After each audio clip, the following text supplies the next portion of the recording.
ऐसा लग रहा है कि घटती मंडे नाइट रॉ की रेटिंग्स की वजह से रॉ को जरूरत पड़ गई रोमन रेंस की। और गाइस अपकमिंग रॉ के एपिसोड के लिए आपको रोमन रेंस देखने को मिलेंगे शो के ऊपर। जॉन सीना ने गाइस ट्रिब्यूट दिया है अभी रिसेंटली हमको छोड़ के गए सिद्धार्थ शुक्ला को। इसके अलावा गाइस फिन बैलर ने कुछ ऐसा किया, कमेंट किया रोमन रेंस के बारे में जिसके ऊपर शायद आप लोग बिलीव नहीं करोगे। तो गाइस बहुत सारी बातें होने वाली हैं हर बार की तरह इस वीडियो के अंदर भी। वीडियो के साथ आप लोग लास्ट तक बने रहना। तो फिर देर किस बात की, शुरू करते हैं। Okay, hello chatters, my name is Rohit and you are watching wrestle chatter. अब इससे पहले कि गाइस हम लोग स्मैकडाउन की व्यूअरशिप के ऊपर आए, डीमन फिन बैलर का एक्सपेक्टेड है जो कि विनिंग स्ट्रीक के ऊपर चल रहे हैं। रोमन रेंस के साथ वो एक्सट्रीम रूल्स के अंदर रेसल करेंगे, लेकिन जिस तरीके से रोमन रेंस का मोमेंटम है, क्या डीमन फिन बैलर की स्ट्रीक टूटेगी? और पॉल हेमन, ब्रॉक लेसनर, क्योंकि नेक्स्ट रॉ के एपिसोड में, नेक्स्ट स्मैकडाउन के एपिसोड में आ रहे हैं, किस तरीके से रोल प्ले करेंगे? क्या वो उनको धोखा देंगे? क्या से यहाँ पर सारा मिक्स चलने वाला है? इन सारी चीजों के ऊपर गाइस हमने बहुत ही ज्यादा डिटेल में बात करी है। जो नेक्स्ट एपिसोड है असली अखाड़ा पॉडकास्ट का, वो हमने अपलोड कर दिया है। जो लोग पॉडकास्ट को सुनते हैं उनको पता है, वो काफी एक्साइटेड रहते हैं कि भाई अगला एपिसोड कब आएगा। तो सारी चीजों के बारे में हम लोगों ने डिस्कशन की है, कैसे डीमन बैलर और रोमन रेंस का मैच हो सकता है। ब्रॉक लेसनर नेक्स्ट वीक आकर क्या करेंगे, तो उसका लिंक है डिस्क्रिप्शन में। स्पॉटिफाई, अमेजॉन, गाना, जियो सावन या फिर एप्पल पॉडकास्ट, जिसके ऊपर भी आपको जाकर सुनना है, आप लोग जाकर सुन सकते हो और वापस आके बताना कि आपको पॉडकास्ट का जो एपिसोड है वो कैसा लगा। अब गाइस हम लोग बात करते हैं हमारे स्मैकडाउन की व्यूअरशिप के बारे में। तो लास्ट वीक की व्यूअरशिप पहले तो आपको पता है ओवरनाइट नंबर्स ही आए हैं, लेकिन इस बार ओवरनाइट नंबर्स उतने ज्यादा इन्फ्लेटेड नहीं होंगे जैसे पहले थे। लास्ट वीक की जो व्यूअरशिप थी वो 2.2 मिलियन के आसपास थी, लेकिन इस हफ्ते की बात करें तो गाइस जो ओवरनाइट नंबर्स हैं वो घट चुके हैं और इस हफ्ते के जो ओवरनाइट नंबर्स हैं वो हैं 2.147 मिलियन व्यूअर्स। स्टिल मैं कहूंगा कि पहले से कम जरूर लग रहे हैं, लेकिन स्मैकडाउन की रेटिंग्स भाई ठीक है। 2 मिलियन से अगर ऊपर आ रही है इस टाइम पर भी जो WWE के अंदर हालात हैं, तो भाई स्मैकडाउन ठीक जा रहा है। और मुझे नहीं लगता कि यहाँ पर WWE को इस समय स्मैकडाउन को लेकर तो एटलीस्ट कुछ भी दिक्कत लेने की जरूरत है, क्योंकि अगर आप दूसरे शो को देखो जिसको रॉ को हम देखते हैं फ्लैगशिप शो के हिसाब से, तो भाई वहां पर तो काफी दिक्कत है। और ये ओवरनाइट नंबर से हो सकता है रेटिंग्स थोड़ी सी ऊपर नीचे हो जाए, लेकिन हाँ इस बार उतना अंतर नहीं होने वाला जैसे हमने पिछले हफ्ते देखा था। अगली स्टोरी की तरफ गाइस हम लोग चलते हैं और यहाँ पर ये बहुत ज्यादा सुपरस्टार्स के लिए दिक्कत वाली बात है। केटरिंग वाला जोक आपने काफी ज्यादा सुना होगा। अब आपको नहीं पता तो WWE जब भी अपना शो ऐसे जैसे आज इस एरेना में हो रहा है, कल उस एरेना में हो रहा है, तो अपना पूरा ताम झाम लेकर चलती है। प्रोडक्शन ट्रक के अंदर होता है, उनके पूरे क्रूज होते हैं, तो उसके अंदर जो है केटरिंग वाला डिपार्टमेंट भी होता है जहां पर खाना वगैरह चलता है। लेकिन गाइस WWE ने अपनी केटरिंग क्रू को पूरी तरीके से कैंसिल कर दिया है और सुपरस्टार्स को अब खाने पीने के लिए उस एरेना के ऊपर डिपेंड रहना पड़ेगा कि उस एरेना के अंदर क्या मिल रहा है। WWE के पास जो अपना पूरा खुद का केटरिंग का स्टफ रहता था, जहां पर सुपरस्टार्स की अपनी चॉइसेस रहती थी, अच्छा उनका खुद का हेल्दी खाना रहता था, अब वो खाना WWE का खुद का नहीं रहने वाला, बल्कि जो एरेना ऑफर करेगा वो खाना सुपरस्टार्स को खाना पड़ेगा। अब इसमें सबसे बड़ी दिक्कत वाली बात सुपरस्टार्स के लिए ये है कि जो एरेना खाना ऑफर करता है जरूरी नहीं कि वो हेल्दी, और ज्यादातर टाइम वो हेल्दी नहीं होता।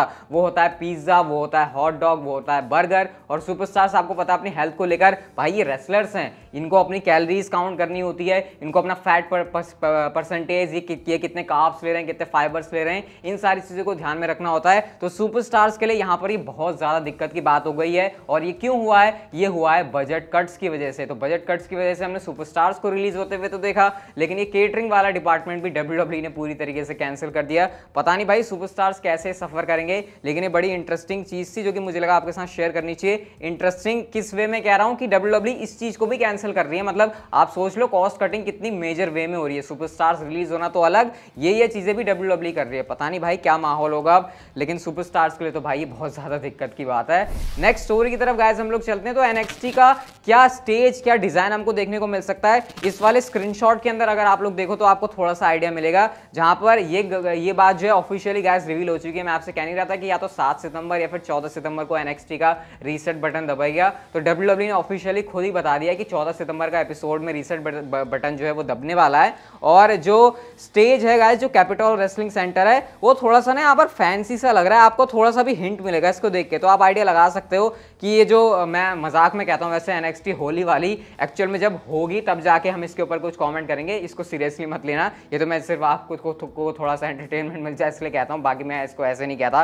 ये तो जब एक्चुअल में शो आएगा क्या पता सच में बहुत ज्यादा बढ़िया हो जाए। तो देखने में तो लग रहा भाई ये कुछ कूल स्टेज है, एरेना है, कुछ तो WWE यहाँ पर रिफ्रेश या रीसेट बटन दबा रही है, तो शायद इंटरेस्टिंग हो सकता है। और एरेना देख के भी लग रहा है कि कुछ डिफरेंट फील है। तो देखते हैं 14 सितंबर को क्या नया चेंज आता है NXT के अंदर, अच्छे वे में या फिर बुरे वे में। मेरे ख्याल से पॉजिटिव हो तो शायद बढ़िया ही होगा और सभी लोग चाहेंगे कि NXT का भला ही हो यहाँ से, मतलब बुरा कौन देखना चाहेगा NXT के साथ। नेक्स्ट स्टोरी की तरफ गाइस हम लोग चलते हैं और फिन बैलर ने रोमन रेंज के बारे में गाइस किए हैं कुछ बहुत ही इंटरेस्टिंग कमेंट, और ये कमेंट उन्होंने यूनिवर्सल चैंपियनशिप मैच होने से पहले ही कर दिया था।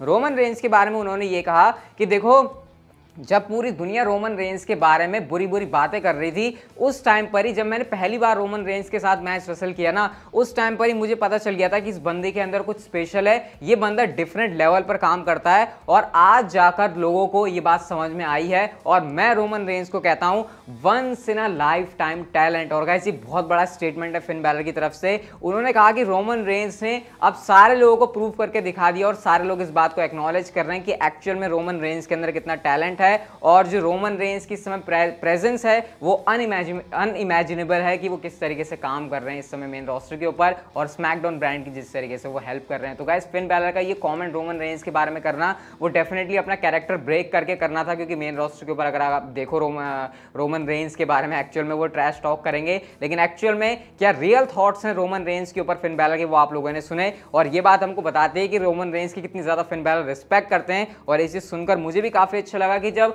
रियल टैलेंट किसी रियल टैलेंट की रिस्पेक्ट करता है तो ये बात सुन के काफी अच्छा लगता है। वैसे हाँ guys, demon Balor Roman Reigns के बारे में अगेन मैं कहूंगा पॉडकास्ट में हमने बहुत अच्छे से डिस्कशन किया है, आपको और ज्यादा मजा आएगा सुन के। हमने काफी डीप डिस्कशन किया क्या इनके बीच हो सकता है, तो लिंक डिस्क्रिप्शन में जाके आप लोग सुन लेना, तभी आपको पता चलेगा क्या इनके बीच कहानी स्टोरी हो सकती है। शायद वीडियोस के अंदर मैं बाद में बताऊं, आपको पॉडकास्ट में पहले सुनने को मिल जाए। तो ये सीन है, बाकी इसके ऊपर आपका क्या रिएक्शन है कॉमेंट सेक्शन में आप लोग मुझे जरूर बता सकते हो। हम लोग चलते हैं गाइस अपनी अगली स्टोरी की तरफ, और यहाँ पर जॉन सीना से जब ये क्वेश्चन पूछा जाता है कि तुम्हारे हिसाब से WWE के अंदर बेस्ट एक्टर कौन है, तो गाइस यहाँ पर उनका जवाब था सबसे ज्यादा इंटरेस्टिंग, क्योंकि WWE कंपनी के मालिक साहब विंस मैकमैन का उन्होंने नाम लिया, और उन्होंने कहा मेरे ख्याल से विंस मैकमैन बेस्ट एक्टर है, इस वजह से कि वो उस कंपनी के चेयरमैन होते हुए भी जब भी कभी उनको टेलीविजन पर रोल करने के लिए कुछ कहा जाता है, फिर चाहे वो एटीट्यूड एरा का विंस मैकमैन हो, वो इवल विंस मैकमैन हो, या फिर कोई भी रोल करने की बात हो, वो अपना ईगो या फिर अपना ये रोल ये समझ के कि मैं कंपनी का मालिक हूं, उस चीज को साइड में रखते हैं और वो उस चीज के अंदर बिल्कुल घुस जाते हैं। और इस वजह से मेरे ख्याल से विंस मैकमैन